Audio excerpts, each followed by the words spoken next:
Alright, how's it going everyone? My name is Mr. Boss for the win. This is just some multi-team gameplay on the map Drone. Anyways, today I'm going to be talking about, a few things regarding the Revolution DLC, more particularly the maps and what I think about them. So yesterday a trailer came out. I'm not going to, re-upload that for you. You can go see it yourself. Anyways, trailer came out and it basically gave us a better look at all the maps. So I'm gonna put a picture on the screen whenever I start talking about every map, and just give you an idea of what they're talking about. So the first one is Mirage. Now, the first thing I thought of when I looked at Mirage was Castle from World at War. This big map, big open scale map with the Asian, architecture. It's got open fields. It looks like it's got some trees and some bridges that you can go under, and definitely a high point that has an overview of the center of the map. It looks like there's two of them. There's one that looks like it's underneath that little canopy right there, that's towards really the middle part of the screen, and then towards the middle left of the screen you can see that little tower as well. I don't know what else to call it, but it looks like you have some high points up there. So those are the two things I noticed when looking at that map. Other than that, I mean, it looks good. Even though it's got good colors, got good open space. Looks like you'll be able to see UAVs and kill streaks very easily. So all in all, looks to be like a good map. Alright, the next map we're going to be looking at is actually the first snow map introduced into the Black Ops 2 game, called Downhill. Downhill takes place at a ski resort with a cabin up top, and the first thing I originally thought of was Estate from Modern Warfare 2. Now, while Estate wasn't a snow map, and while it didn't have a giant, gondola going through the middle, it did have a cabin that was controlling the upper tier of the map. Now, I think this is going to be a very interesting map. From the pictures I've seen, it doesn't look like there's snow flying around. It's a very crisp and clean snow map. It's so easy to do things wrong on a snow map because you're already taking so many steps back. But I mean, if you make it look nice, I love the idea of the gondola. Who knows if you're going to be able to get inside of them or not? I think that would be cool. It doesn't look like you are, but it just looks like that the gondolas will provide cover and might run you over. Again, a map that looks like it has a lot of outdoor space, but with a few interior places to go and some hiding points like that little cabin in the top left, and I'm sure at the base of where the gondolas come to rest when they're not working. So that looks like a spot for that. But anyways, it looks like a good map. Let's get on to the other ones. Alright, so this next map is actually a smaller map, probably the smallest one that will be put into Black Ops 2, other than maybe Hijacked, I would say, is Grind, a skate park that takes place in Venice, California.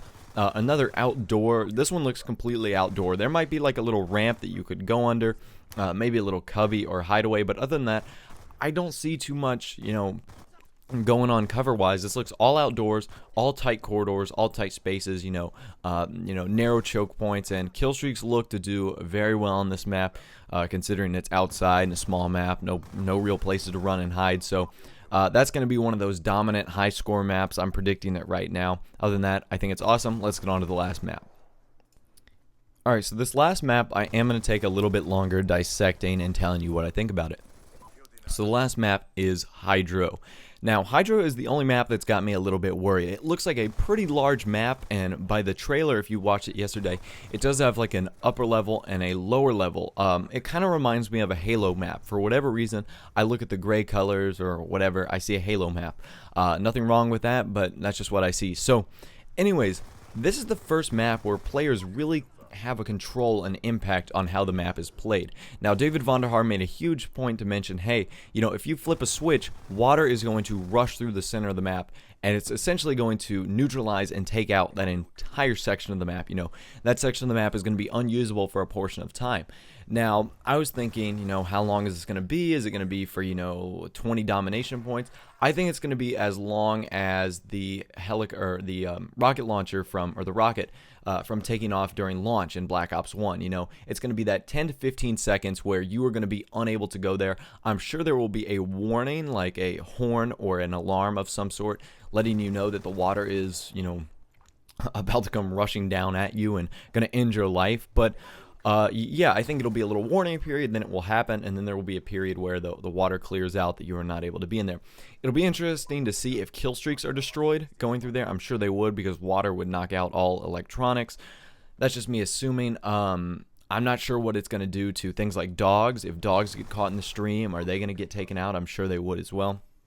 And One thing I'm worried about that this map is going to turn into a giant rain map, kind of like that one underflow from, is it Modern Warfare 2, where it just rains and all you can hear is the rain. Because if you look at this picture, I mean, the water is going to be rushing down, and I'm afraid that's all you're going to be able to hear is just rushing water. And as soon as the water goes off, it's it's going to take up a big portion of the map. I'm hoping it's not a huge portion. I know that the B flag is probably going to be on there where the water is. I can almost guarantee you that the B flag is going to be right there where the water rushes down.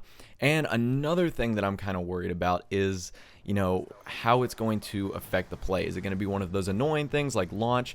And like on Express, the train comes through and sometimes you don't even hear it. So hopefully they give you a good warning for when the water is going to start rushing down. If they don't, you might get taken by surprise and get hit by a splash of water, so which would ultimately kill your character. But anyways, these are what I think of the new maps.